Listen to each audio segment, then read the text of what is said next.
Game changer. It's unpredictable అంటారు కదా!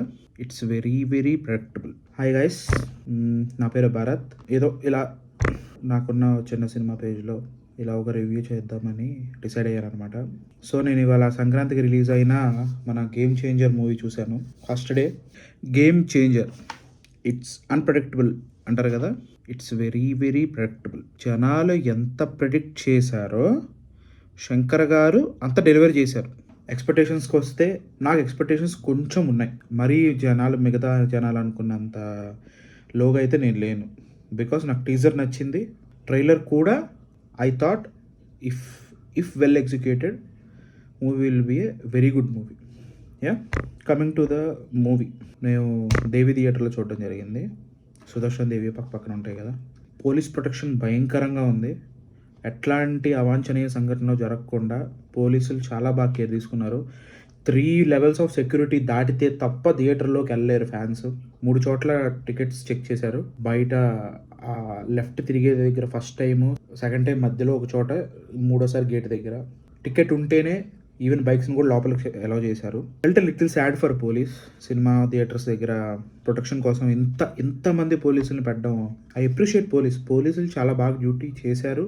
In my personal opinion అలాంటి సెక్యూరిటీ ప్రొవైడ్ చేయాల్సిన అవసరం పోలీసులకి లేదు, టు బీ హానెస్ట్. ఎందుకంటే పోలీసులు కర్తవ్యం, విధి నిర్వహణ డిఫరెంట్. పోలీస్ ప్రొటెక్షన్ అనేది ఓకే ఉండాలి, బట్ చాలామందిని ఒకే చోట అక్యుములేట్ చేసి ఒక థియేటర్ బయట పెట్టి క్రౌడ్ కంట్రోలింగ్ అనేది it's a very sad state of affairs.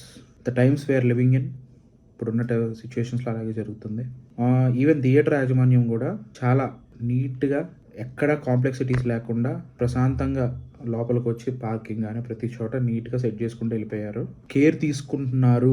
మొన్న ఈ మధ్య జరిగిన సంఘటనల తర్వాత థియేటర్స్ వాళ్ళు కూడా చాలా కేర్ తీసుకొని పనిచేస్తున్నారు అనే ఒక ఇదైతే వచ్చింది. మూవీ చూడడం స్టార్ట్ చేసాము. టైటిల్ పడింది. ఎంట్రీ సీను, రామ్ చరణ్ గారి ఎంట్రీ చాలా బాగుంది. రామ్ చరణ్ గారు చాలా బాగున్నారు. ఒక ఫైట్ తర్వాత ఒక హెలికాప్టర్ సీన్ ఉంటుంది. I don't want to make more spoilers, but Aagadu సినిమాలో ఒక ట్రైన్ మధ్యలో నుంచి మహేష్ బాబు గారు దూకుతారు. ఎగ్జాక్ట్గా నాకు ఆ సీన్ గుర్తొచ్చింది. అంటే నేను అప్పుడు బీటెక్లో ఉన్నాను. వన్స్ ఆ సీన్ అప్పుడు దాకా అరుస్తున్న మేము ఒక్కసారిగా ఆ సీన్ రాగానే టప్పున సైలెంట్ అయిపోయాం. ఒక్క మాట మాట్లాడలేదు మేము. ఎగ్జాక్ట్గా నాకు ఈ సీన్ కూడా అదే అనిపించింది. అప్పుడు దాకా ఫైట్ నెక్స్ట్ లెవెల్ అలా వెళ్తూ ఉంటుంది, టప్పున అలా పడేస్తుంది. కట్టు మచ్చా మచ్చారా సాంగ్ కొరియోగ్రఫీ చాలా అంటే చాలా బాగుంది. రామ్ చరణ్ గారు ఎస్పెషల్లీ చాలా బాగా చేశారు. కట్ లేకుండా కంటిన్యూస్గా డ్యాన్స్ వేస్తూ ఉంటారు ఆయన ఒక చోట. Beautiful. So many of the dancers involved. మన ట్రైబల్ కల్చర్ని అన్నిటిని కొంచెం రిఫ్లెక్ట్ చేసేలా మూవీ సెట్ చేశారు. It's a very good song, very very very good song. తర్వాత రామ్ చరణ్ గారు కలెక్టర్ ఎలా అయ్యారు, ఇవన్నీ జరుగుతూ ఉంటాయి. తర్వాత లవ్ స్టోరీ వస్తుంది. The one thing I want to say about love story is, love story cute ఉంది, బాగాలేదంటలేదు. కియారా అద్వానీ గారు చాలా బాగున్నారు. కమర్షియల్ సినిమా హీరో ఏం చేయాలో అది చేశారు. But for some reason love story చాలా ఆర్టిఫిషియల్గా ఉంటుంది మూవీలో. వాళ్ళు చాలా టైం తీసుకున్నారు ఆ లవ్ స్టోరీని చాలా ప్రయారిటైజ్ చేసి, దానికోసం టైం తీసుకున్నా సరే, maybe because of the selection of the scenes, వాళ్ళు తీసుకున్న సీన్స్ వల్ల లేకపోతే ట్రై చేసిన మూమెంట్స్ వల్ల కానీ లవ్ స్టోరీ అనేది చాలా ఆర్టిఫిషియల్గా ఉంటుంది. పొలిటికల్ సీన్స్ అన్నీ చాలా బాగున్నాయండి. కోర్ స్టోరీ అంతా పాలిటిక్స్ మీద నడుస్తుంది కాబట్టి ఎక్కడెక్కడైతే మనకు పాలిటిక్స్ సీన్స్ ఉంటాయో అన్ని చోట్ల ఆల్మోస్ట్ ఆల్ 90% చోట్ల సినిమా చాలా బాగుంటుంది. కొన్ని ఇలాజికల్గా అనిపిస్తాయి, బట్ స్టిల్ సినిమా మనకి ఎక్కుతున్నప్పుడు will write off some things, it's okay అనుకుంటాం. ఇంటర్వెల్ ట్విస్ట్ బాగుంటుంది. అండ్ సెకండ్ హాఫ్లో అప్పన్న గారి క్యారెక్టర్, అంటే రామ్ చరణ్ గారి ఫ్లాష్ బ్యాక్ క్యారెక్టర్ వస్తుంది. చాలా అబ్రప్ట్గా స్టార్ట్ అవుతుంది. ఏమీ ముందు ఒక ఇంట్రడక్షన్ కూడా అలా లేకుండా సడన్గా స్టార్ట్ అవుతుంది.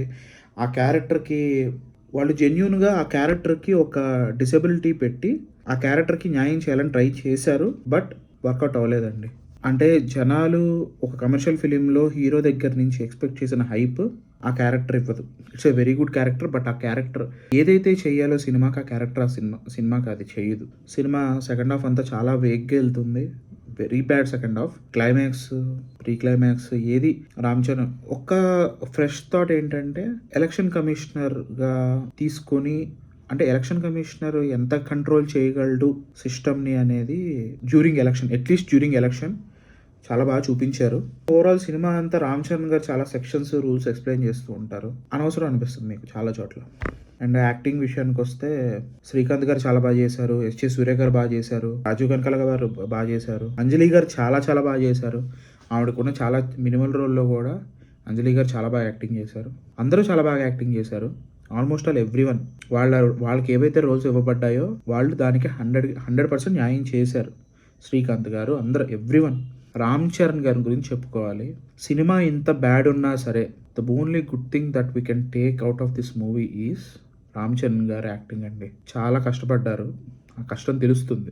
కాకపోతే బ్యాడ్ థింగ్ ఏంటంటే ఆ కష్టానికి తగ్గ ప్రతిఫలం రాలేదు. Feeling little sad about it. Highlight ఏంటంటే నానా హైరానా సాంగ్ పెట్టలేదండి. ఆల్బమ్‌లో బిగ్గెస్ట్ హిట్ సాంగ్ అది. ఆ సాంగ్ మూవీలో ఉండదు. ఇందాకే నేను చూశాను మూవీ నుంచి వచ్చిన తర్వాత. 4 డేస్ తర్వాత అలా ఇంక్లూడ్ చేస్తారంట.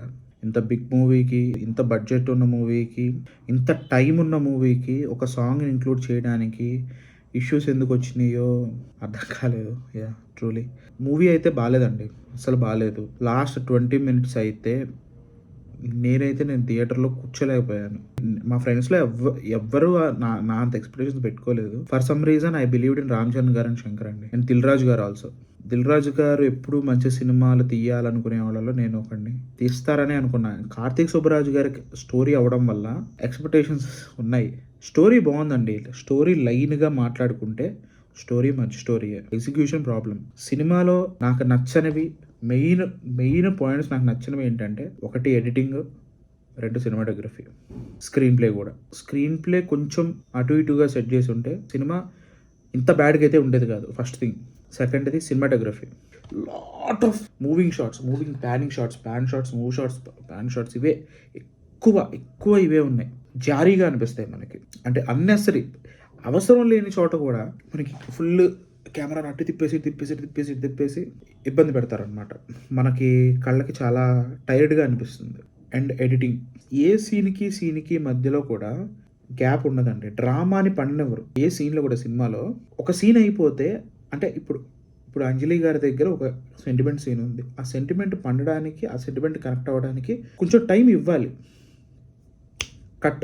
ఎక్కడికక్కడ కట్. ఈవెన్ ఎమోషనల్ సీన్స్‌లో కూడా మీరు కింద నుంచి పైనుంచి 4, 5 కట్ షాట్స్ చేస్తే ఎమోషన్ వర్కౌట్ అవ్వలేదండి. Editing is too bad in this movie.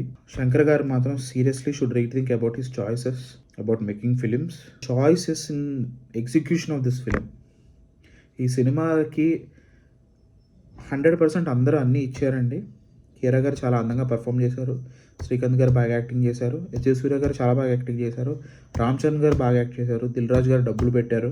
Shankar గారు ఎవరి దగ్గర అయితే ఏమేమి అడిగారో, ఒక డైరెక్టర్ తన టెక్నికల్ క్రూ దగ్గర ఏమైతే అడుగుతారో అన్నీ అందరూ 100% చేసి ఇచ్చారు. ఎగ్జిక్యూషన్ లెవెల్ దగ్గరకు వచ్చేసరికి శంకర్ గారు దాన్ని నిలబెట్టుకోలేకపోయారు. దట్స్ ఇట్ అండి. Cinema is too bad. అస్సలు నచ్చలేదు. నాకు నచ్చలేదు. సారీ. చాలా బాధగా ఉంది ఇలా చెప్పడానికి కూడా. But yeah, that's reality. Thank you అండి.